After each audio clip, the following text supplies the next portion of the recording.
Welcome to the Memories of a Moonbird podcast, exploring life one story at a time. Hello friends, I'm Daniel Scherl. Today on the show, she's a Swiss Army knife of artists. She's a singer, songwriter, musician, actor, dancer, choreographer, and public speaker with a silky voice that's garnered her more than 3,500 performances in her career so far. She's opened for artists like Bruno Mars, Shawn Colvin, Paula Cole, Loeb, Nalick, Josh Kelley, and Andy Grammer, just to name a few. But before she was performing with all those amazing artists, we actually worked together back when I was a full-time music producer. She's smart, funny, talented, charismatic, and a lover of the color blue like no one else. Please welcome Alyssa Jacey. Alyssa, welcome to the show. Thank you so much for having me. It's so exciting to have you here. How are you? I'm so good. It's like so nice to be working with you. Yes. And hey, Happy New Year. Happy 2021. For sure. I call it, I'm saying Happy Blue Year. Happy Blue Year. I love it. And Happy Healthy New Year, because I want everybody to be like mentally healthy this year. Yes. Yes, definitely. Well, so tell us, where were you born and raised? I was born and raised on the playground is where I spent most of my days in San Diego, California. Nice. And what was little Alyssa like as a child? I think I was pretty happy. I think I've maintained that same personality throughout my life. At least that's what people have said that, see me from elementary school to high school to after college and whatnot. What's a story that your parents still tell about you as a child? My dad would tell the story about me thinking I was running away. I took a backpack with like an apple and a banana and maybe like a notebook and like, I don't know what kind of change I had. And I walked down our street, which was one of the most dangerous streets to go down just as anyone, as an adult, as a child. And he was like, "You made me so mad. I was so worried about you." And I ended up calling him from a payphone at the end of the street going, "Daddy, can you pick me up?" And how old were you at this time? Like 8 or something. Wow. It's amazing that you actually knew to call home and do all that stuff. That's good raising. Well, sure. Well, tell me, what's something about you that's still very distinctly San Diego? Oh gosh, I say dude and rad. Like you would not believe. It's a constant dude and rad. Mm-hmm. Hilarious. So what did you want to be when you were a child? I ranged from veterinarian, like a lot of young girls do, to professional dancer, which ended up lasting throughout my whole life. Currently to this day, I still dance and choreograph.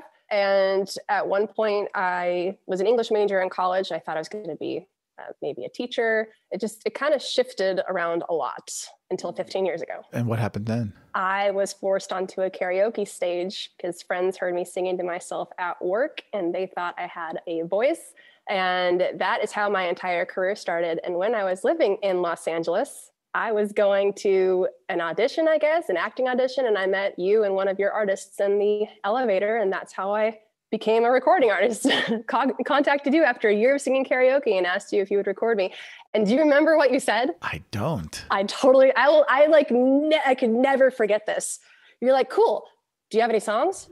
Because you knew me as a choreographer and a dancer. Yeah, You're like, okay, so you can sing, but did you write anything? Like, well, no. You're like, well, you better freaking write some stuff. Oh my God, that's hilarious. I remember meeting you in the elevator, of course, but I don't remember that part of the conversation. That's hilarious. Well, I am curious now. Were you interested in music before you did the karaoke thing? Not ever. Not to the point of wanting to be in the music industry. I was interested in music to dance to it. I was constantly making up dances. I'd be in the grocery store in line, like making up moves. I dream of dances all the time.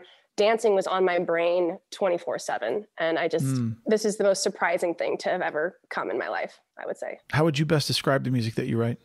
Very honest, raw and honest and eclectic. I was recently asked this question and it just came out raw and honest. And I'm glad that you asked me that too, because nothing that I write, it all has the Alyssa Jacey feel, I guess, but I write in different genres. I have Christmas songs out, a jazz song, reggae songs, lots of pop and blues and country. And I started to rap in some of my music for the last couple of years. So I'm kind of all over the map. It's just whatever is in my heart. Well, what's the most important aspect of your music to you personally? Being honest, I don't like to write songs that I can't relate to, because if I can't relate to them, how can you?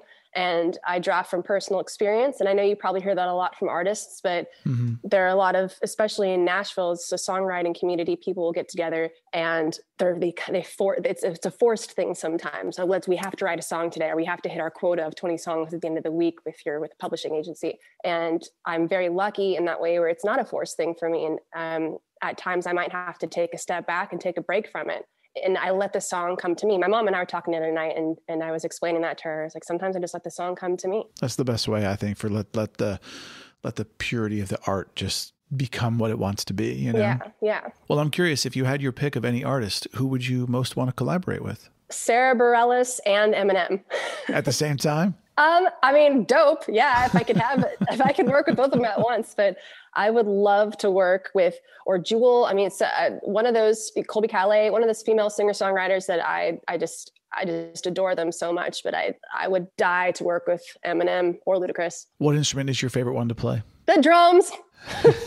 Don't have to think about that at all. The drums times infinity billion drums. Where's the most fun or interesting place that you've traveled for your career so far? Probably Sweden. Anytime anyone ever asks me, what was your favorite place you traveled to? And I can say so many great things about Ireland and Italy.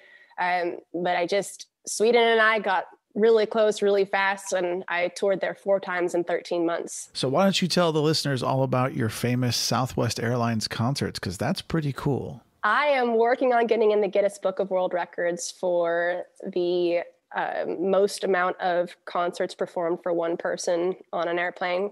I've been playing on Southwest since 2008 for concerts called Live at 35. And that's 35,000 feet. Sorry, yes. It's Live at 35,000 feet. And I sang for the first time that October 2008, like I said. I've done it 21 times since then. So how do you get in the Guinness Book for this? This was not even my idea. And I have to give a shout out to David Harbaugh. He suggested that I reached out to the Guinness Book of World Records and see if I can get in there for this. And I just went to the website and submitted like a page worth of information, and it's just a waiting list at that point. That's awesome. I can't wait to hear about it. Definitely post about it, because that would be really fun to see. Of course I will. What's the hardest part about what you do? The first thing that hit my brain was being gone for as long as you can be. Sometimes it gets lonely, especially because I travel by myself. But I would say, second thought, the hardest thing is keeping up with everything. It's hard to juggle all of that and then have these other facets of life that you are trying to pursue, and then keep your family and your friends and just, live life. And then there's the pandemic and all that. But I think it just kind of can stack on and be a little bit overwhelming at times. But I try to be that light for other musicians, because as you know, and as your listeners have heard, I started with 0 expectations really, and 0 talent, and 0, I don't know, say what you will, but 0 experience. And then now here I am doing all these different things in the industry, and you can do it. I know it's overwhelming and tedious, but you can do it. One foot in front of the other. That's right. Yeah. I mean, you don't build a house by building a house in a day. You build a house by digging a hole in the ground, laying down rebar and concrete and putting a foundation, and then framing, and then walls, and then electrical, and it's piece by piece. It's the same thing with life, I'm almost positive you told me that back in 2005 when we first started recording. Good. Sounds like a thing that you would say. Yeah, my dad always told me, he said, never lie to people. He said, and the reason why is because if you never lie, then you never have to worry about what you've said, because you've always said the same thing to everybody. Gosh. And it's so true. Like, yes. and there's no stress when you don't lie, because it's just like, I mean, I might withhold information and not tell someone, something, but I'm not going to lie to their face, So yeah, clear conscience that way as well. Yeah, life's just easier, You do have fewer friends, I will say, but you have the right friends. Okay, I agree with that. Yes. Yeah, the right friends. Look at us 15 years later. I know, right? There's a lot of people out there that I think want to be lied to. They're just not honest about that. Yeah. Like they don't want to hear the truth, Yeah. Oh yeah. Matter of fact, quick funny side story. I was in college, and my buddy James and I used to go play acoustic guitar together sometimes. And we were sitting under this bridge, and it had really nice acoustics, kind of off campus a little bit. And we're just sitting there one night, and we're playing guitar, and he's showing me how to do Stairway to Heaven, because I didn't know how to play it. And at some point I look at him and I just said, because I'd been struggling with weight and I was trying to lose weight, but I wasn't sure if I was going well or not. And So yeah, I look at him and I just go, hey man, do you think I'm fat? And without hesitation, he just stopped his guitar and he goes, yeah, you need to lose 20 pounds. And then he just kept playing guitar. Oh my gosh. Yeah, I was like, oh, geez, okay. And then he stopped again. He goes, hey man, don't ask questions you don't want the answers to. Yeah. And later on, I've reflected back on that moment so many times in my life because I really appreciate that he was totally honest and also gave me a great piece of advice, which is don't ask questions you don't want the answers to, you know? So. I totally agree to that. And this is not a comment to fluff you up or anything, but you look like younger today than you did when I met you. Oh. Like you just look so healthy. Thank you. You look very healthy. Thank you. It's because I just shaved, but thank you.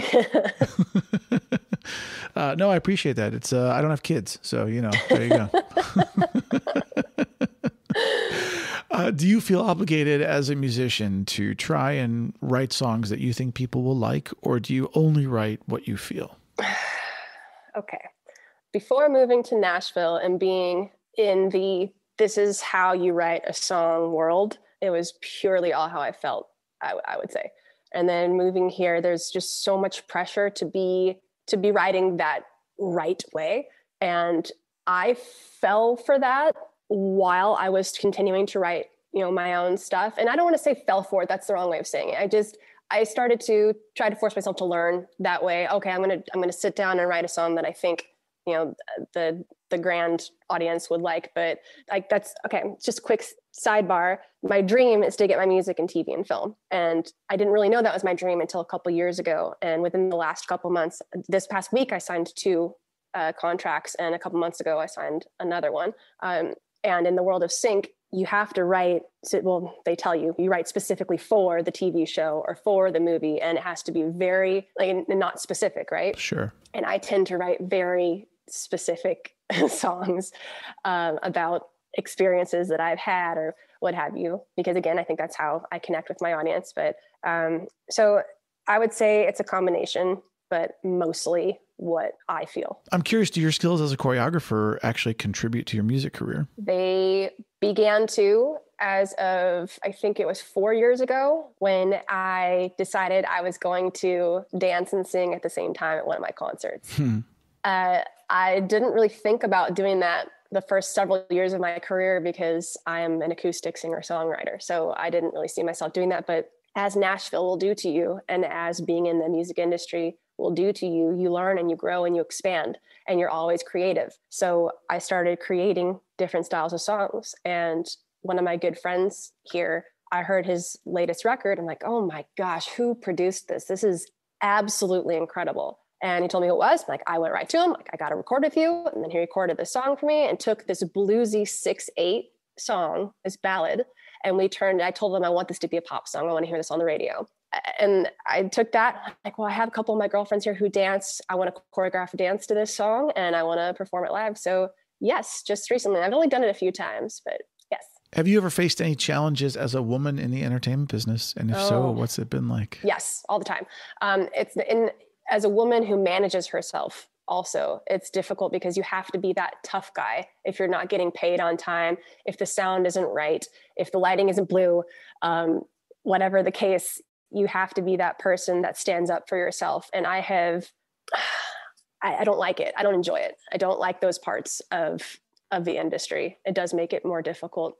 I would much rather have someone else. And I don't like to, I think it's changing. I'll say that. I do think it is changing. And I can certainly say now that I've been in the industry for 15 or 16 years, it's gotten, I don't want to use the word easier, but there's more respect. But I just wish it would have been like that from the start. Yeah, definitely. So, hey, let's talk about your love for the color blue. Where did that come from?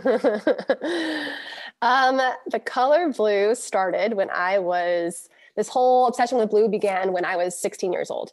And my first car was brown with paint shipping off of it. Sounds like most people's first car.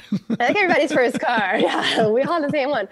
And when I went to the paint shop to change that color, there was a book of, I can close my eyes and picture what the office looked like, and I could see what the windows and even what the blinds looked like. There was a book of 5,000 colors. I opened up this huge book. I'm going through red, orange, yellow, green, blue, and I get to blue, and it's like God opened up the heavens or something. Like, oh, like just this like angels sang, and so this is beautiful colors everywhere. And I just was visually attracted to this one particular, they were little rectangular sized strips of swatches. And this was called Highlight Blue Pearl. It was like a lighter royal blue, the one I'm wearing, just a little bit lighter with an opal coating over it. I painted my car that color.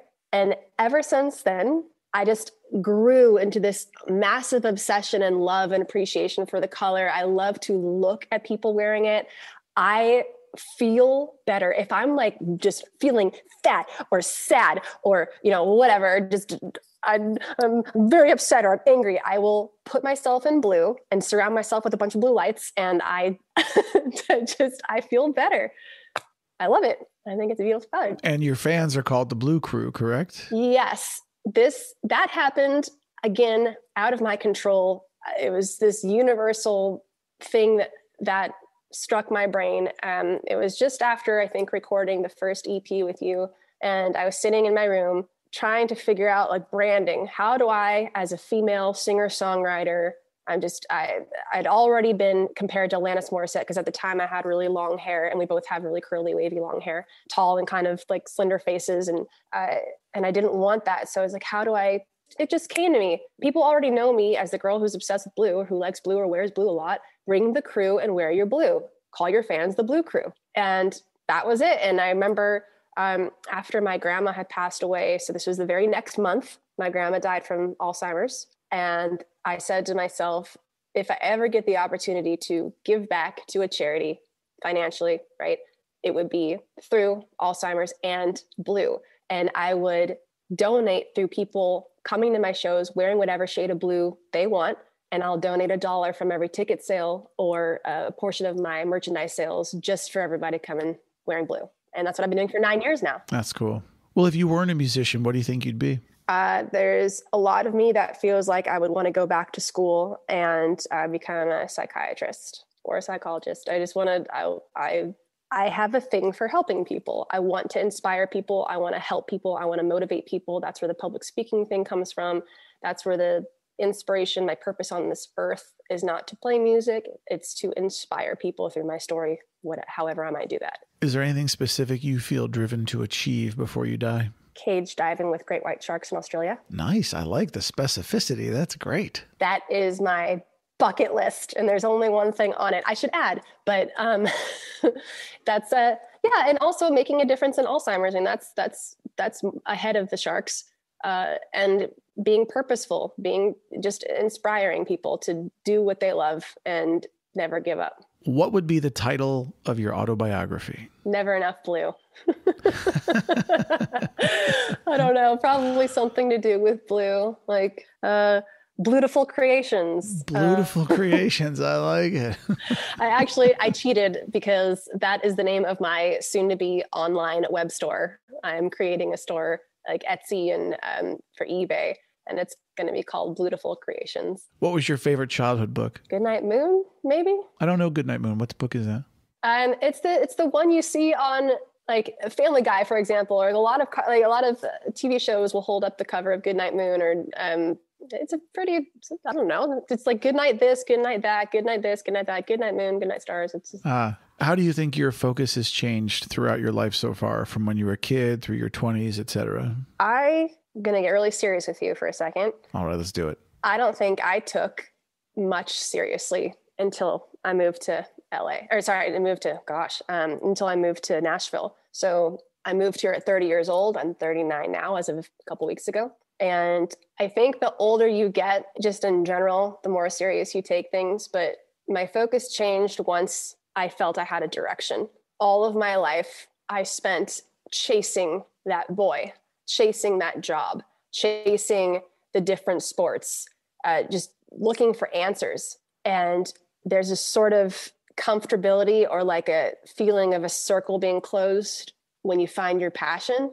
And the further I went on that road of pursuing music, the more just things opened up for me in a really beautiful way. And believe me, I've had the hardest times of my life since living here, but I wouldn't change anything because it's all, and again, it sounds cheesy, but it all has led me to the great things that are happening now and that have happened along the way. So how does the focus change? I was a spinning dreidel, if you will, up until moving to Nashville. And it's slowly like found its direction since moving here. Do you think that people take things more seriously as they get older, or they actually start to recognize their own mortality and see that there are perhaps less days in front of them than there are behind them, and their priorities just shift? Such an interesting thing for you to bring up. I never thought about mortality until my last year, till my whole year, my 38th year on this planet. I would think about it all the time. And it was really because of my dad's health. My dad's health has been all over the place the last few years. And it also hit me because of the last couple relationships that I've been in. You just cannot waste your time. Life is, I don't care. I don't care how many times you're going to hear this. Life is short. And there's no promise that the next 5 minutes are going to happen, or 5 years from now are going to happen, or you and I, we're going to see each other again. And you have to seize it. And I think a lot of that happened from growing up as well. Yeah. So, and recognizing your own mortality. Sure. Mm-hmm. What do you do with your off hours? What are your hobbies? I don't have off hours unless I'm sleeping. All of my hobbies are my passions. So, okay, hold on. In an ideal world, if you had off time, because of some things that happened in my personal life and the pandemic, I found myself becoming artsy. And back when I was a kid, I used to paint and draw, and I'm terrible as an adult, but I'm making like different kind of swirly collage things that don't make sense. And creating things that people actually have bought online without me even trying to sell them. So that's where Beautiful cool. Creations came in. And we're starting to read a lot more. This last summer, I'm all about the self-help right now. I'm really trying to grow as an individual and be a better sister and friend and daughter, and in my future relationships, a partner. And that's been, it's been wonderful to be reading again, using my brain. It's 8:00 p.m. and you have the house to yourself, and you're going to put on some music and just dance like no one's watching, as they say. What song would you put on? What's your jam? It's always the song that I can never remember until I search for it for like 15 minutes, but it's from the early 2000s, and it's Chick. And there's something about, it's the song that I used to listen to all the time when I would be getting ready to go out with my girlfriends, either by myself or with them. And I can't think of it. I don't even know right now. I will, oh my God, I would dance in the mirror, and I would just feel so like empowered and like sexy listening to this song. It's very upbeat, very Friday night, or Saturday night, or Tuesday night, depending on where you live. Well, if you remember, let me know. We'll circle back to that question. Okay. Very serious question for you here. What did you make for dinner last night? I made 2 days ago. I made a like 6 different types of bean soup, and put a bunch of garlic in it and celery. And I've been eating that for 2.5 days. If you could sit down for 4 hours in an old-timey pub with one person from all of human history, alive or dead, excluding your own family or any religious prophet, who would you sit with? Mother Teresa. Mother Teresa. What would you drink with Mother Teresa? Tea. I probably whatever she was drinking, I would drink. What's the first question you'd ask her? What's the first thing you do every morning? That's a very good question. I like it. Alyssa Jacey, if you could travel in time, where would you go and why? I would probably travel back to, this is going to be all sentimental, but the true real thing I want to say is travel back to when my grandma was a child. And if I could be a child at that point too, and then be friends with her and know her for a lot longer than I did. Oh, that's beautiful. It's really beautiful. Well, Alyssa, to quote Marcel Proust, to what faults do you feel most indulgent? Drinking, for sure. I think that's a fault for me because I don't use it. I use it as a social tool, but I have also used it many times as I'm upset right now kind of crutch thing. Cussing, I am not a huge fan of my own ways. when I'm in an interview or when I'm on stage, I can turn it off, no problem. But I somehow, for some reason, have like a quota I have to hit with the F word every day. What's your guilty TV pleasure? Do I have to? Yes. Okay. The first thing that came to mind was Gossip Girl. Okay. And I didn't even start watching that until last summer with the pandemic. The first thing I watched was Gossip Girl because I had refused. And then I got really into the Kardashians. I've seen every episode. God. I know. I'm ashamed of myself. Wow. I might have to end this interview. Fire me from, I knew it. What quality do you most admire in human beings? Kindness. Just kindness. I miss that. I miss seeing that genuine kindness of people. How are you? And looking you in the eye, not how are you? And then straight to their phone, or opening the door and holding it. And this random acts of kindness. I miss that. While we're talking about holding doors open, this brings up another subject for me, which is life's pet peeves.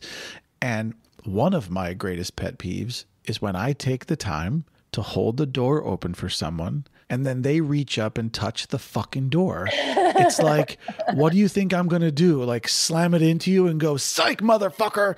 Like, no, I'm holding the door. The whole purpose is you don't need to reach up and touch it. So keep your arms at your sides, walk through the door, smile and say thank you and be done. Yes. Anyway. Yes. My little rant about people being dumb. Yes. Well, now that we're talking about that, out of curiosity, what's one of your big pet peeves about the world? Oh, I have 3. I have 3 pet peeves that have never changed. Just 3? You're not working hard enough. I cannot stand getting lost and then driving in circles aimlessly until I can figure out where to go, like wasting gas, wasting time. So That's one of them. Shopping for bedding. What? Okay. That's so random. I can't stand shopping for bedding and grocery shopping. I can't stand grocery shopping either. I love grocery shopping. Seriously. Nope. Like it's fun to choose what I'm going to create in the kitchen and I'm getting anxiety just like that. It's because I'm a let's get stuff done kind of attitude, which is like kind of shocking to me because that's so New York, whereas I'm from San Diego. So I have this hustle bustle attitude where I want to get in the grocery store, get my stuff and get out. And if people are too slow in front of you, I'm like, oh, wow. The kindness leaves me and like, I'm things to do. But yeah, anything to do with bedding, like even making my bed, I will sit there for like at least a full 24 hours to 48 hours sometimes with my sheets just on top of the mattress because I didn't want to put it all on. This is never going to work. Sadie. Have you had any near-death experiences? Yes. Yeah. I got into a really bad car accident in LA when I lived there. How did you feel afterwards after the car accident? Pretty awful. Did it change your perspective on life? No, because I was not an aware person at that time. I have been closed off to the connection that you can have with like a higher power of sorts. I'm not religious, so to speak, but I do believe that there's out there that is guiding us. And if you are aware enough, you can connect to it. And I was very closed off my whole life, really, until something changed when I moved here and turning 30. Maybe it's a lot of that happened at the same time. Are you afraid of dying? Yes and no. I would never want to know when that was going to be. Yes and no. What would be your biggest disappointment if you actually died tomorrow? That I didn't become the person that I know I still can become. I have a lot of work to go with being the woman and the inspiration that I want to be. And I want to get to that point before I die, way before. What do you hope people say about you at your funeral? She inspired me. I'm a better person because of her. If heaven exists, and let's assume you actually arrive, what would you like to hear God say the moment that the two of you meet again? It only took you until you were 39 to figure it out. But at least you did it. Good job. Welcome. I've been waiting for you. Okay. Here's a set of blue angel wings just for you. Hello. In fact, you're a Smurf. I like the blue angel wings. That's hilarious. What superpower would you choose? Flying. I want to fly. Although I wouldn't mind hearing other people's thoughts, but that's kind of probably a bad idea. If you could tell your younger self anything, what would it be? You're going to get to a place later on in life where things are going to change for the better. and it will be almost unfathomable, but you're going to earn it and be ready for it. Beautiful. I love it. What's a question that people never ask you, but you wish they did? There's so many of these questions. Honestly, these are some incredible questions that you've asked, and I've thoroughly enjoyed answering them. And it's made, some of them have really made, wow, that's like, I'm really glad I said that just off the cuff. So thank you for these detailed questions. Thank you for being here. Yeah. I don't know. This is not how I really want to answer this question, but it's the first thing coming to mind. I only have been asked, what is something that like almost everyone doesn't know about you, only a couple times. And that would be like, that answer would be, I've driven a train. Not a lot of people know that about me. Hey, Alyssa, have you ever driven a train? Actually, I have. Yes, I have. Wait, so let's hear this story. When did you drive a train? That's cool. Okay. So I was wearing red. I'll never forget this because it was before I loved blue. Pre-blue, So okay. Pre-blue. My brother was living in LA at the time. So this would have been like 97, my freshman year of college. And I took the train, the Amtrak from San Diego to LA to go visit him. And I was sitting by myself, and the conductor, I think he was the conductor, somebody came up to me. Someone came up to me and was like, "Hey, are you by yourself, little girl? Do you want to?" But I was like the only person in this car. And so this guy came up to me. He's like, are you by yourself? And I said, yeah. And he's like, do you want to learn how to drive the train? And I look around back and forth. No one's there. I go, yes, but can we leave the door open? Yeah, smart. That was my first answer. He's like, sure. So I brought all my stuff, and the conductor, there's two seats like you would see in an airplane in a cockpit. And he had me sit in the passenger side, or I don't remember so long ago what you would call it. And he's like, okay, this is how you pull in to a station. This is how you pull out. This many horns with this length means we're arriving. This many horns at this length means you're pulling out. Okay, your turn. I pulled in and out of 2 different stations that night. That is so cool. This story also sounds like the beginning of a porno. I knew for sure that your brain would go there. My brain, how about it's like, hey, little girl, do you want to come drive a train? We'll let you pull in and pull out. Yeah. There are no other words to say than pull in and pull out. It is very sexual. Alyssa, what's next for you? Finding out the name of that song that I couldn't think of earlier. What's next for me is continuing on my path of growth. I have, like I said, there's so much I want to become, and there's so much I want to learn and work on and teach and share and guide. And I plan on just spending a lot more time doing that, just being a better person all the time. That's awesome. Well, Alyssa, the last thing we do on the show every episode is a little game I have called 299 Philosophical and Life Questions with Moonbird. I have a list here of 299 philosophical and life questions I've selected from friends, family, and the internet. You get to pick 2 numbers from 1 to 299. I will read you those 2 questions. What are your 2 numbers? 1 and 228. Number 1, what's your philosophy in life? Don't fight the love. Like, don't. Just let it in. I shouldn't say anything else after that. Just don't fight the love. I love it. I love the simplicity and the sincerity. On top of that, more so, living with gratitude, because that's my favorite hashtag to use. And I do use that a lot in a lot of my social media posts. Living with gratitude, the attitude of you never know, just go for it. But yeah, I guess the first answer would have been don't fight the love. So 228, what's the number 1 item you'd save from your burning house? This. The audience can't see that. So this is a piece of Nalick.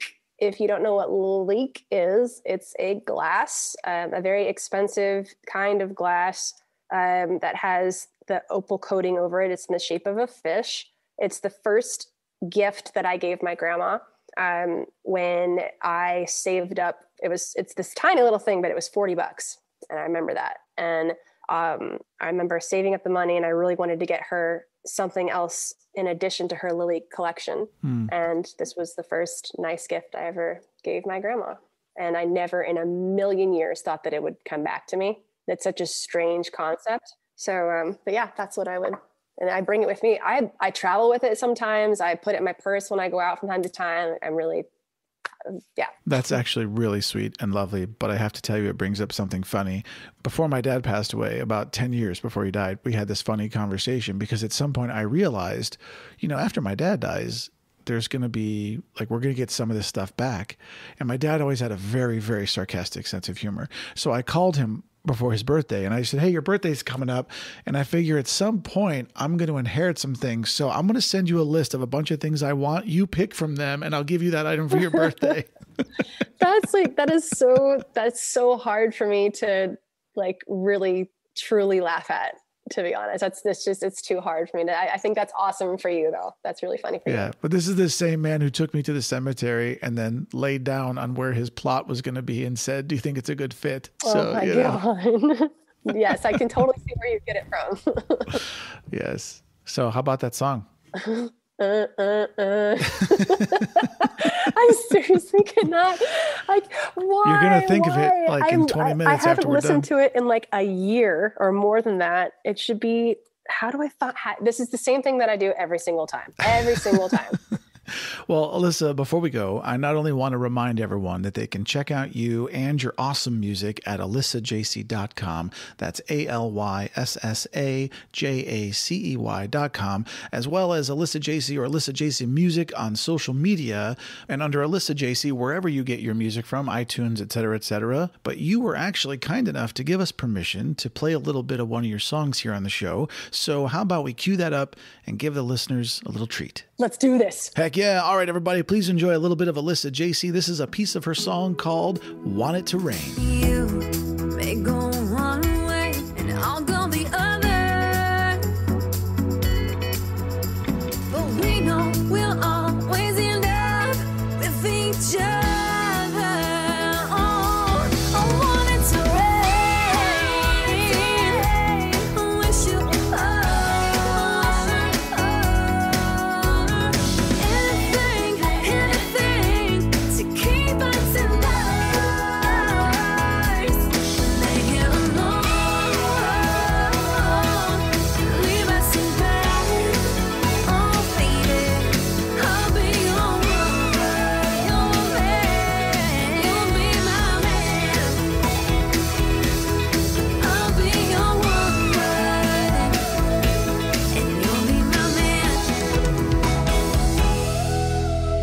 Man, what a great song. Alyssa, thank you so much for allowing us to play that. And hey, I know we're a few weeks in, but Happy New Year. And thank you so much for being here. Thank you for doing this podcast. This is pretty incredible. Appreciate it. Friends and listeners, before we head off into the sunset on this episode, I wanted to let you know that about 20 minutes after Alyssa and I finished the show, she texted me to let me know that she finally did remember the song. And for rights reasons, I can't actually play it for you here, but the link is in the show notes. And it was Willa Ford's I Wanna Be Bad. Now, if you want to be a badass, head on over to patreon.com/Moonbird and throw some support to the show. We really appreciate it.